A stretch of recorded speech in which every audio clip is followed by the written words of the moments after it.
Bom dia, boa tarde, boa noite. Este aqui é um programa, Pedro e Cora, que vocês sabem, é sobre cultura digital. Vai ser um pouco diferente hoje, porque a gente não vai falar de nada digital. Como vocês sabem, Pedro e Cora, vocês encontram no canal de YouTube do Meio, em todos os aplicativos e plataformas de podcast, todas as terças-feiras. Todas as sextas-feiras. Eu sou Pedro Doria, do meu lado está Cora Ronen. Cora Ronen, minha amiga. Cora, qual é o nosso tema de hoje? Cara, a questão é que a gente tem essa impressão de que as pessoas boas estão morrendo todas. Não é uma impressão. A gente está morrendo. Os tempos estão matando as pessoas mais sensíveis. Tristeza. Tristeza. Nosso tema de hoje é tristeza. Vem com a gente.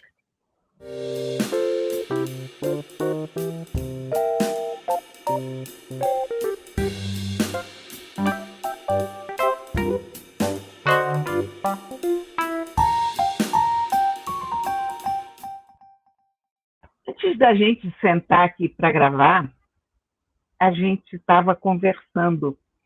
A gente sempre faz isso. A gente começa a conversar sobre uma coisa, outra, e depois a gente grava. E hoje eu e o Pedro tínhamos uma pauta que era outra do que a gente vai acabar falando, porque a gente começou a conversar sobre como esses últimos tempos têm sido pesados para nós, de como nós estamos nos sentindo envelhecer rapidamente, como falta uma certa joie de vivre a todo mundo. E uma outra coisa, como as pessoas boas têm ido embora.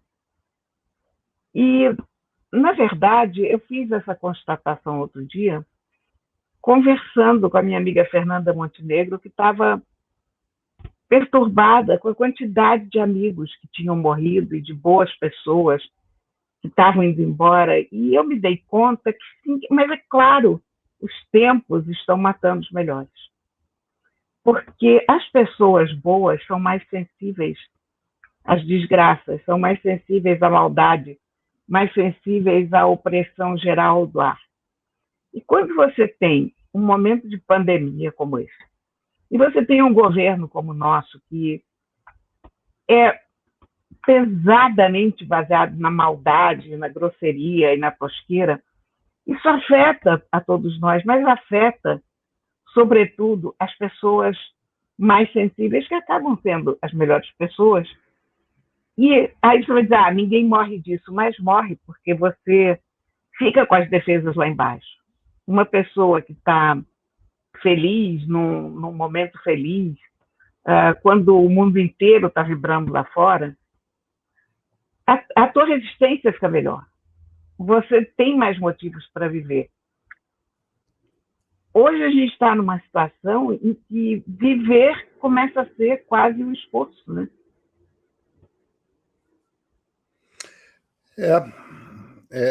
A gente já vinha falando sobre isso, né? Nós perdemos um colega de trabalho, um amigo no Arthur Chechel recentemente, né? Foi uma morte muito repentina. Ele não morreu de Covid, ele morreu de um câncer, mas um câncer que apareceu de repente e já levou, né? E a Covid tem essa mesma característica, de que é uma doença que leva muito rápido. É claro que é natural a Fernanda, que é certamente a maior atriz brasileira, por conta da idade dela, está sentindo mais isso. É uma coisa que você sente quando você começa a envelhecer, né? Porque seus últimos amigos começam aí. Mas não é só isso mesmo, né, Clara? Um dos comentários que eu estava falando é o quanto eu fiquei grisalho no último ano.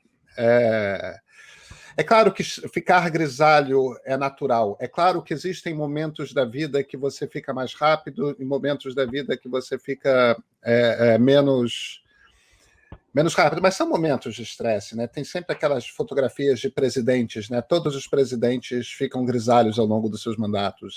E tem uma...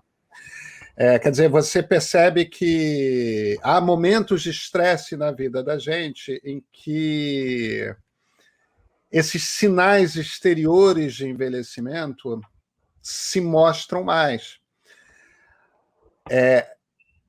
Mas que são também sinais de sofrimento acelerado e concentrado.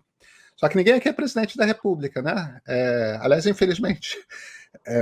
Porque... Não, mas a gente está lidando simultaneamente, não só no Brasil, no mundo, com duas forças, que são forças que são muito difíceis de lidar, na minha opinião, na minha percepção, e certamente na sua também. Uma é uma pandemia de uma doença que mata. Não tem como... Isso é humano. Não tem como a gente lidar bem com isso.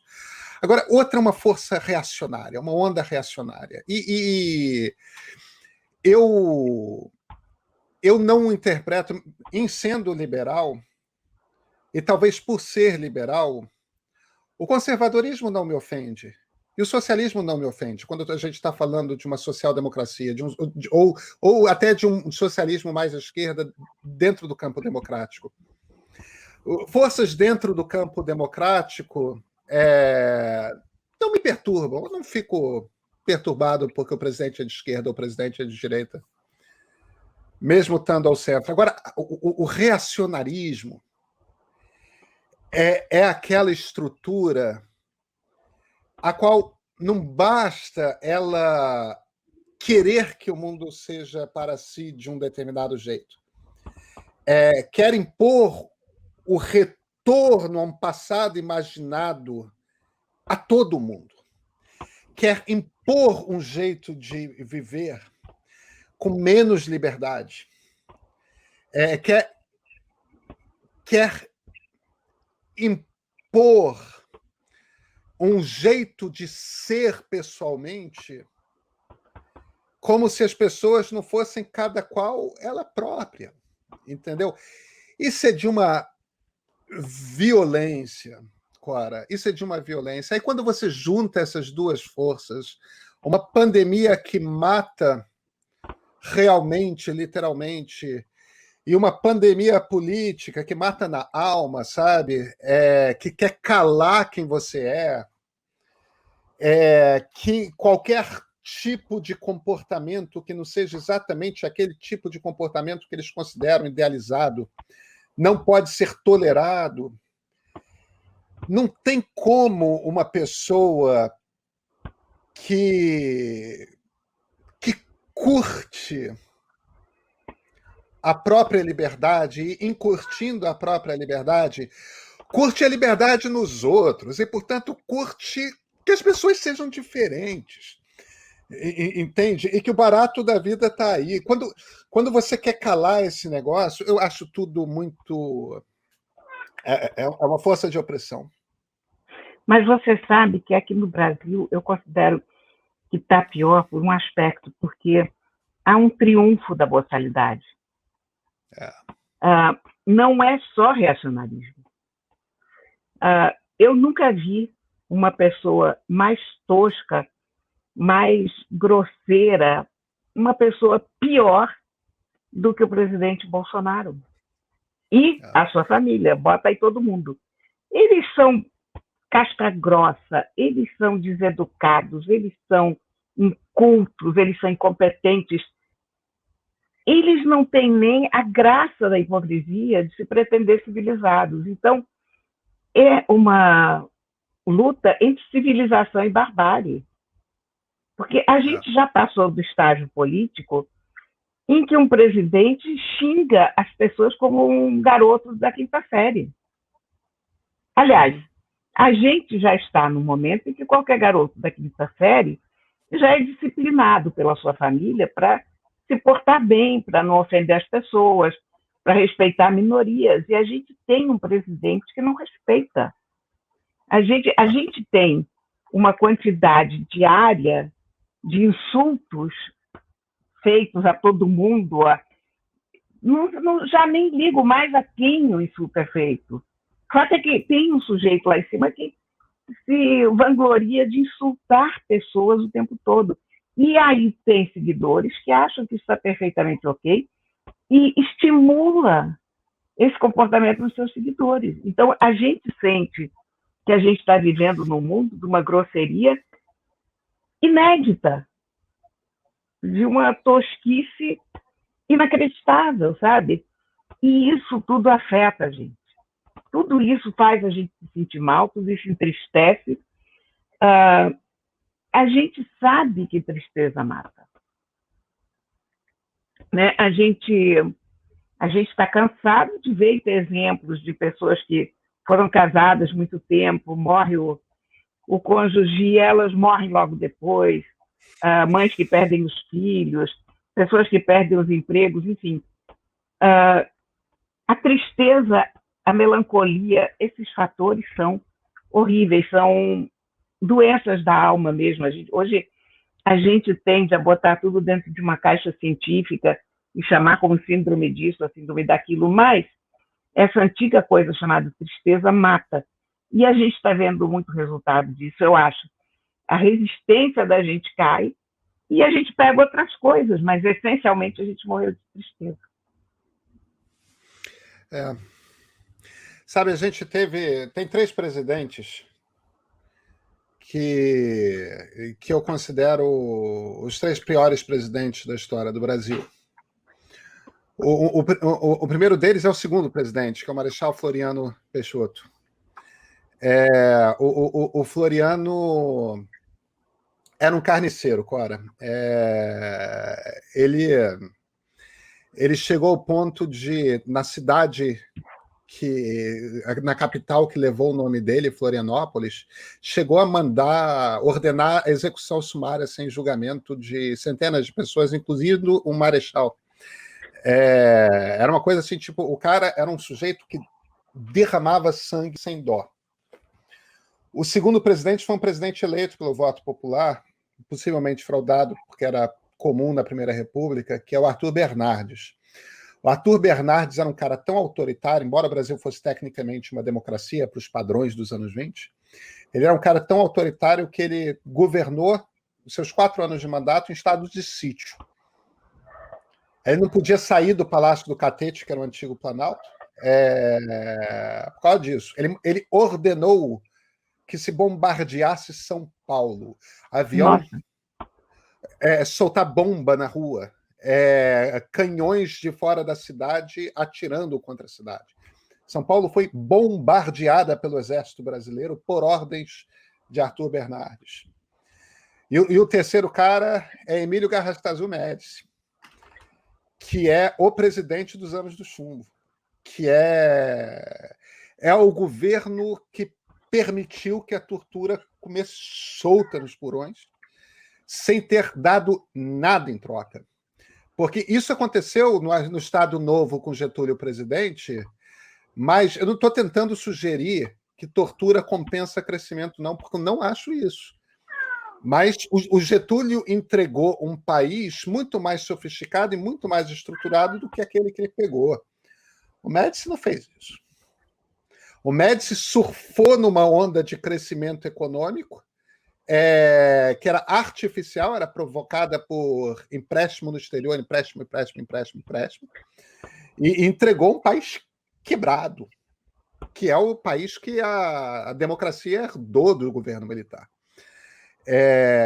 Então, o Bolsonaro, ele me parece, Cora, um presidente pior do que os 3. Porque ele está preso dentro de limites que a nossa democracia decadente ainda consegue impor ao presidente da República, mas primeiro, nunca houve um presidente que ao menos não fingisse governar para todos os brasileiros. Ele sequer finge, ele só governa para os dele. Tem os bons e tem os maus. E os maus são 70% da população, que são os não bolsonaristas. é essa coisa de criar uma seita ao seu redor, e é uma seita que ri e celebra a morte. Sabe? Isso, a gente nunca teve um governo que cultuou a morte abertamente. A gente teve governos que mataram, mas governo que cultua a morte, isso é novo, sabe? Isso é único, isso não é comum e isso não é normal. É muito duro, mas a gente está vivendo o pior governo que esse país já teve. Eu não tenho o teu preparo histórico, eu não tenho todo esse conhecimento para trás, mas nos meus anos de vida eu nunca vi nada sequer remotamente parecido.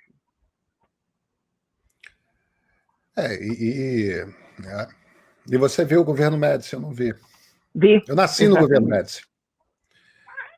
Não, eu já estava lá. Eu nasci no governo Médici. Eu não sei muito para... Sabe, a minha esperança é uma coisa sobre a qual eu acho que eu já comentei, inclusive, em conversas nossas, né? Que é essa tendência histórica, na qual eu acredito que quando a gente tem um período muito puxando para Thanatos, muito puxando para a morte, em geral a sociedade se exaure e depois de um tempo tem uma virada e você tem uma celebração de Eros, no sentido não apenas sexual, mas no sentido da celebração da vida. Uma pulsão, sabe, de vida. Uma pulsão de vida. Eu estou usando os termos no sentido freudiano mesmo. Então, depois da Primeira Guerra Mundial e da pandemia da gripe espanhola, que foi uma coisa similar, você teve a era do jazz nos Estados Unidos, você teve os cabarés de Weimar na Alemanha, você teve a Paris, que era uma festa... Budapeste estava florescendo. Europa Central. Budapeste estava florescendo, Viena estava bombando. Você teve uma explosão de criatividade, e para usar o termo que você usou, né, joie de vivre, né, de alegria de viver. E foi um período no qual houve, sim, muita liberdade sexual, né? Houve uma... os vestidos ficaram curtos, as danças ficaram diferentes, né? Você tinha uma coisa sexual, mas não era só isso. Você teve uma explosão de criatividade, o que se criou em ciência. Né? Einstein, Freud, o que se criou nas artes, Dalí, Picasso, Fitzgerald, Garcia Lorca. Você vai... Todos, você teve o modernismo brasileiro, né? Em todas... A minha esperança, sinceramente, é que esteja acabando e essa outra coisa boa de viver vai vir. Não sei se eu vou ficar com o cabelo preto de novo, não. Mas... Olha, Pedro, a gente hoje fugiu totalmente do nosso tema, né, que é a cultura digital, todas as mudanças que a tecnologia traz para a nossa vida, mas tem hora que a gente não aguenta, né? Tem hora que a gente tem que falar do que está em volta da gente de uma forma mais ampla, porque essa depressão geral, esse momento péssimo que nós estamos atravessando, ele meio que domina a nossa vida também. Então, não há como, a gente não consegue fugir dessas coisas, né? Não, a gente não consegue. Mas eu tenho certeza que a gente vai encontrar um tema mais para cima da sexta-feira, Cora. Tomara. Precisamos. Então, gente, até sexta.